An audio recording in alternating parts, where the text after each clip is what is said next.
Ազգային ժողովի հարգելի փոխնախագահներ, հարգելի պատգամավորներ, կառավարության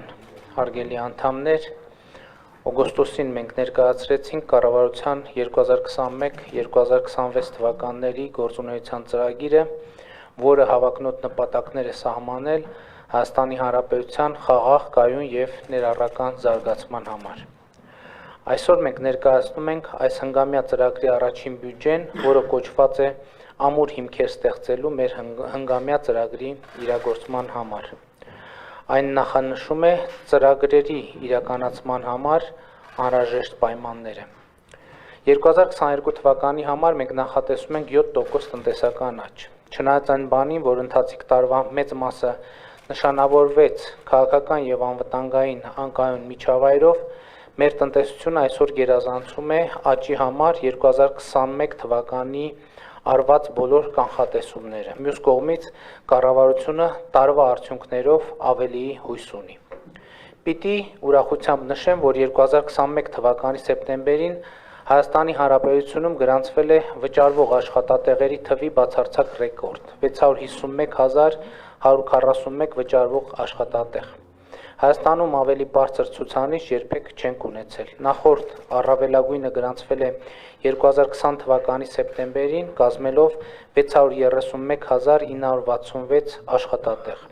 Այս տարվա ցուցանիշը նախորդ տարվանից բարձր է 3%-ով։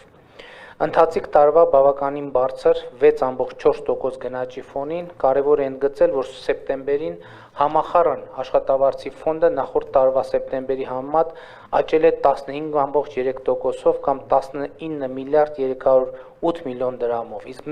մեկ աշխատողի աշխատավարձը նախորդ տարվա սեպտեմբերի համեմատ 11,9%-ով կամ 23,782 դրամով։ Էականորեն ավելի քան 20%-ով աճել է արտահանումը, ընդ որում աճել է ոչ միայն հումքային ռեսուրսի, այլև պատրաստի արտադրանքի և գյուղմթերքի արտահանումը։ Շինարարության ծավալները ընթացիկ տարում աճել են 7%-ով, ծառայությունների աճը սեպտեմբերի դրությամբ կազմել է ավելի քան 5%։ Այս գործոնները 7% տնտեսական աճի թիրախը դարձնում են իրատեսական, մանավանդ որ արդեն իսկ մեկնարկել են և հույս ունեմ հաջողությամբ ավարտին կհասցվեն մի քանի խոշոր ներդրումային ծրագրեր, որոնց առաջնային թիրախը Հայաստանը հանքահումքային ռեսուրս արտահանող երկրից ուժեղ մետալուրգիա և մետաղի վերամշակման հնարավորինս երկար շղթա ունեցող երկիր դարձնելն է։ 2022 թվականի բյուջեի եկամուտները ըստ նախագծի կազմում են 1 տրիլիոն 946 միլիարդ դրամ, որը 2021 թվականի նկատմամբ ավել է 17%-ով,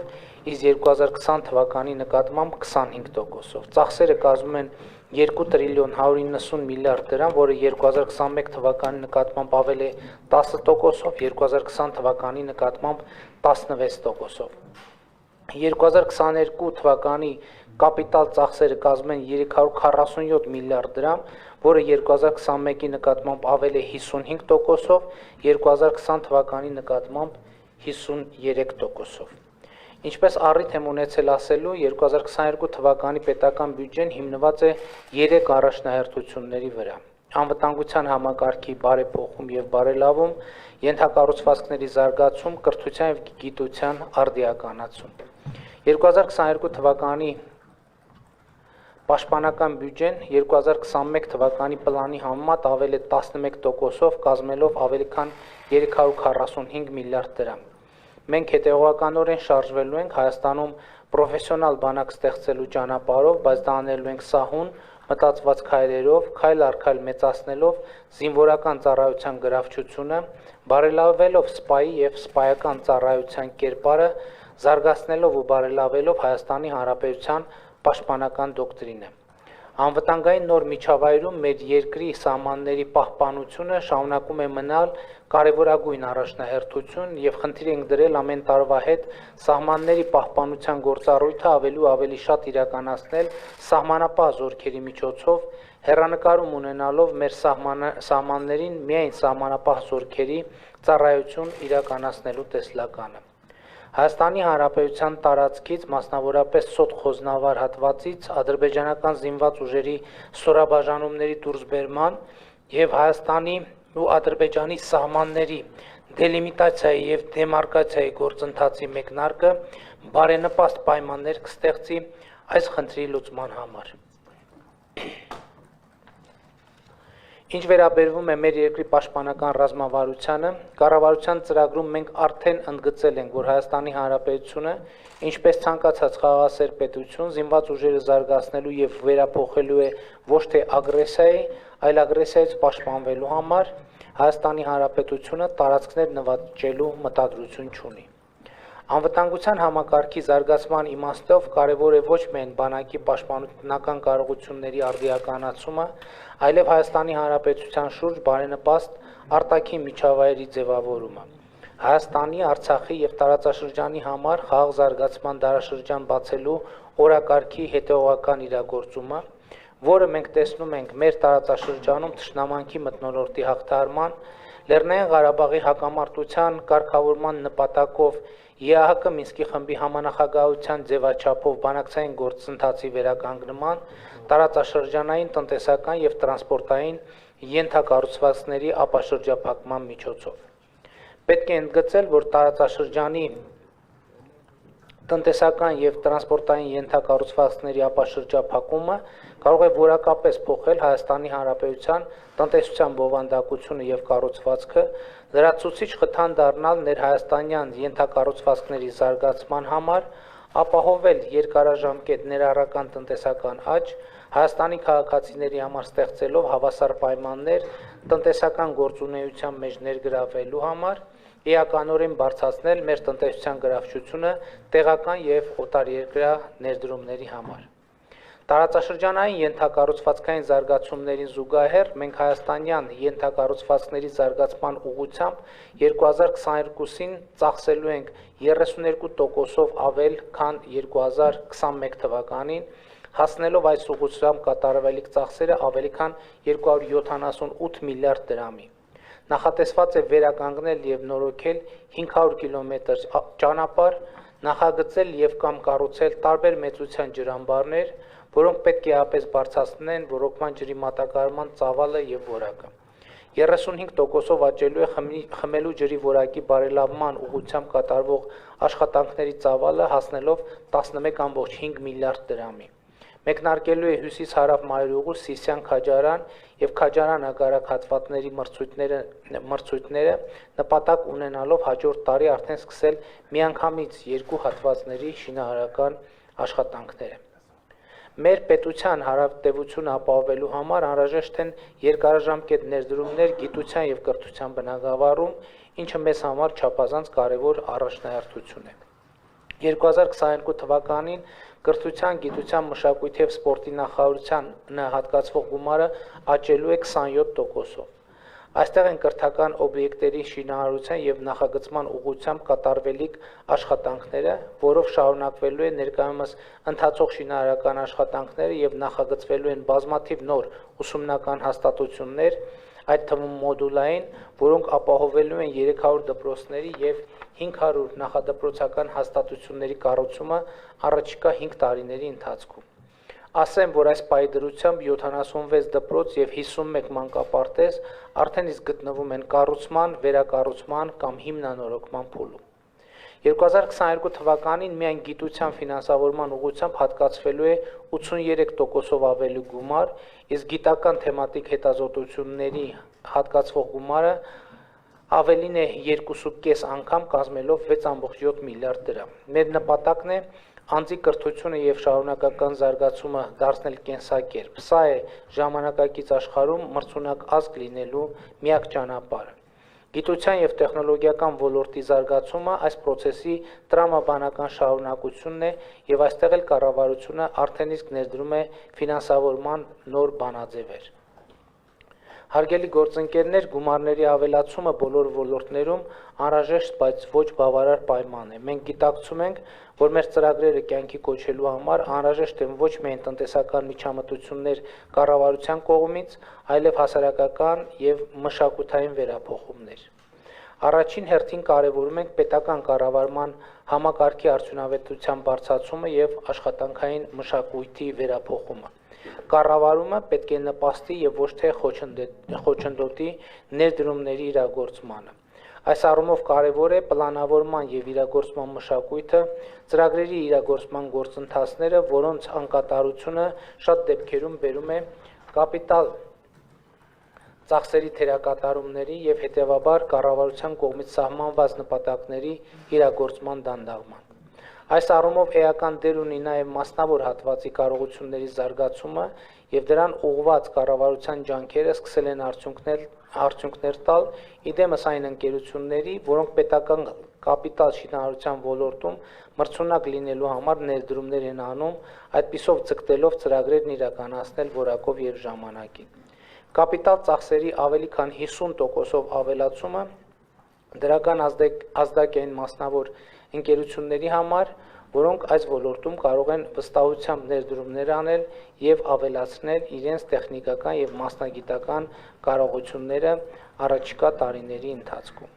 Ընդհանրապես ուզում եմ ընդգծել, որ կառավարության եւ բյուջետային ծրագրերի իրականացումը մեծապես կախված է մասնավոր հատվածի ակտիվության ցուցանիշներից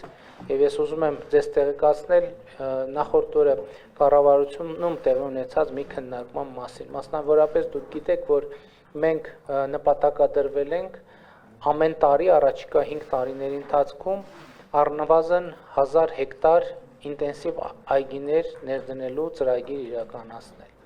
Բայց կարծում եմ բոլորիս էլ հասկանալի է, որ կառավարությունը ինքը չի գնալու եւ ինտենսիվ այգիները չի տնկելու։ Եվ այս առումով շատ կարևոր է, որպեսզի մենք կարողանանք այդ ծրագրերը հասնել մասնավոր հատվածին եւ Հայաստանի Հանրապետության քաղաքացիների ընկերությունների շրջանում գտնել գործընկերներ, պարտներներ, որոնք այս քաղաքական ուղերձը ընկալելով, ընդունելով կօգտվեն կառավարության ստեղծած գործիքներից, ֆինանսավորման, տոկոսադրույթների սուբսիդավորման եւ կիրագործեն այս ծրագիրը։ Եվ ես ուզում եմ ասել, որ նախորդ օրը քննարկումների արդյունքում մենք որոշեցինք, որ այնուամենայնիվ շեմերը նման ծրագրերի, մասնավորապես գյուղատնտեսության ոլորտում պետք է բարձրացնենք, նկատի ունենալով, որ մենք մինչև հիմա օրինակ առավելագույն շեմ էինք դրել եւ խելացի անասնագոմերի եւ ինտենսիվ այգիների ներդրման գործում կառավարության աջակցության ծավալների եւ փաթեթների առումով այն իմաստով, որ մենք նպատակադրվել ենք առավել փոքր տնտեսությունների հիմնադրման եւ աջակցման գործին նպաստել, բայց ծրագրերի իրականացման ցուցանիշները մեզ հուշում են, որ մենք այդ ծավալները պիտի ընդլայնենք, այսինքն ոչ միայն աջակցենք նրանց, ովքեր ուզում են փոքր այգիներ հիմնել, համեմատաբար փոքր անասնագոմեր հիմնել, այլև նաև նրանց, ովքեր ուզում են անել միջին չափի ներդրումներ, գուցե միջինից մի փոքր ավելի, որովհետև եթե մենք հույսը դնենք միայն փոքր տնտեսությունների վրա, օրինակ տարեկան 1000 հեկտար ինտենսիվ այգի ունենալու նպատակադրումը կարող ենք եւ չիրագործել, չնայած կառավարությունը իր բոլոր պարտավորությունները կիրագործի, այսինքն կսուբսիդավորենք տոկոսները, կապահովենք ֆինանսավորումը, կապահովենք կանխիկի վերադարձման համակարգը, բայց գործնականում մարդիկ այն ծավալով եւ չափերի ներդրումներ չեն անի, որպեսզի մենք կարողանանք մեր թիրախներին հասնել։ Եվ այս առումով հաջորդ կարևորագույն խնդիրը վերլուծական կարողությունների զարգացումն է, ինչը թույլ կտա բարձրացնել ծախսերի ներդրումների արդյունավետությունը,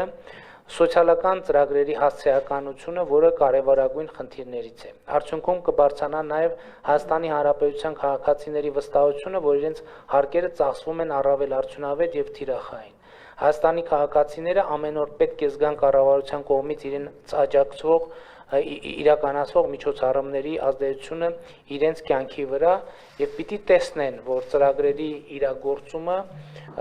իրագործումը ոչ միայն տեղի է ունենում դեկլարացիաների մակարդակում, այլև ամեն ինչ արվում է գործնականում դրան կյանքի կոչելու համար։ Վերլուծական կարողությունների զարգացումը կարևոր եմ համարում հենց ի շարունակություն նախորդ ասացի հետեւյալի առումով, որ մենք ունենք այո սոցիալական, տնտեսական, ներդրումային շատ լավ առաջարկներ, որոնք ձևակերպված են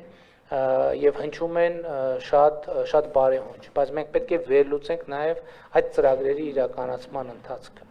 եւ տեսնենք թե եւ ընտրենք այն ծրագրերը, ուժեղացնենք այն ծրագրերը, որոնք իրականացման եւ արդյունավետության բարձր ցուցանիշ ունեն եւ գուցե ժամանակի ընթացքում հրաժարվենք այն ծրագրերից, որոնք արդյունավետության առավել ցածր ցուցանիշ ունեն, բայց սրա համար մենք պետք է կարողանանք վերլուծել մեր կողմից իրականացվող ծրագրերի ընթացքը,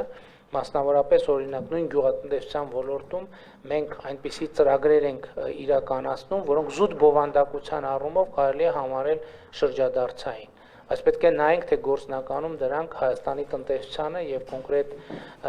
տնտեսվարողներին, գյուղացիական տնտեսություններին ուր են հասցրել այդ ծրագրերի իրագործման գործընթացում ինչ խնդիրներ կան, ինչու դրանք բավարար չափով չեն իրագործվում կամ իրագործվում են արդյոք թե չէ եւ ինչ կոնկրետ արդյունքների են բերում։ Մասնավորապես սոցիալական պաշտպանության եւ աղքատության հաղթահարման ոլորտում մենք 2019 թվականին իրականացրինք մեկնարկեցինք ծրագիր, որ Հայաստանի Հանրապետության անապահով 1000 ընտանիքների ապահովեցինք անասնագլխաքանակով եւ անհրաժեշտ այլ ծառայություններով, որպեսզի նրանք աշխատանքի միջոցով հաղթահարեն աղքատությունը։ Հիմա մենք պետք է մտել ենք այն փուլ, երբ որ պետք է վերլուծենք, թե այդ 1000 ընտանիքների կյանքում ի վերջո ինչ փոխվեց։ Արդյոք այս ծրագիրը նրանց բարեկեցության եւ սոցիալական վիճակում որևէ էական փոփոխություն իրականացրեց։ Արդյոք նրանք ավելի նրանց տնտեսությունը զարգացավ, թե ընդհակառակը նրանք արագ լիկվիդացրեցին այդ անասնագլխաքանակը եւ հայտնվեցին նույն իրավիճակում։ Հետևաբար վերլուծական կարողությունների զարգացումը կառավարության կարևոր է ոչ միայն նոր ծրագրեր նախագծելու եւ իրագործելու եւ դրանց թիրախները ճշգրտելու առումով, այլև արդեն իսկ որդեգրված ծրագրերը վերափոխելու եւ դրանք առավել արդյունավետ դարձնելու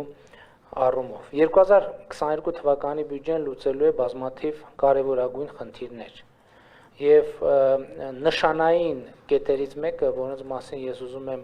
հիշեցնել եւ ընդգծել, հետեւյալն է. մեր նախընտրական խոստման համաձայն 2022 թվականի հունվարի 1-ին եւ դրանից հետո նոր ծնված յուրաքանչյուր երրորդ եւ հաջորդ երեխայի Հայաստանի Հանրապետության կառավարությունը կաջակցի ամիսը 50,000 դրամ ֆինանսական աջակցության ձևով եւ այդ աջակցությունը կշարունակվի մինչեւ երեխայի 6 տարեկանը լրանալը։ Այս ծրագիրը մեկնարկում է, ես կարծում եմ, որ սա շատ կարևոր եւ նույնիսկ շատ սիրելի ծրագիր է եւ ես հույս ունեմ, որ իսկապես սա մեր նոր կազմավորվող ընտանիքներին կլինի լուրջ աջակցություն, այն ընտանիքներին, որոնք արդեն ունեն 2 երեխա, կաջակցի, որպեսզի նրանք բազմազավակ ընտանիք դառնալու հարցում որոշում կայացնեն, սակայն պետք է նշել, որ հեռու ենք այն մտքից, թե 2022 թվականի պետական բյուջեն կլուծի մեր առաջ ծառացած բոլոր խնդիրները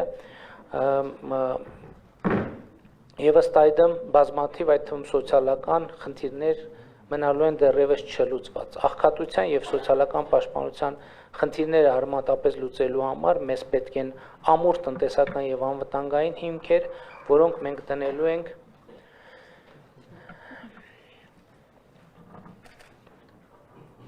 ամուր հիմքերի վրա եւ այդ հիմքերը ստեղծելու ենք առաջիկա մի քանի տարիների ընթացքում։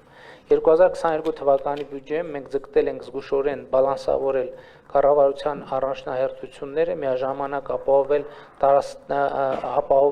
տարատեսակ ֆիսկալ ռիսկերի կառավարելիությունը։ Մենք սահմանում ենք մեր ռազմավարական նպատակները եւ նրանց իրականացման առաջնահերթությունները այնպես, որ նրանցից յուրաքանչյուրի իրականացումը հիմքեր ստեղծի մյուսների արդյունավետ իրագործման համար։ Մենք վստահ ենք, որ կառավարության ծրագիրը ունենալու է հաջող իրագործում, ապահովելու Հայաստանի Հանրապետության քաղաքացիների անվտանգությունը, բարեկեցությունը եւ արժանապատիվ կյանքը։ Շնորհակալ եմ հարգելի գործընկերներ եւ մաղթում եմ 2022 թվականի բյուջեի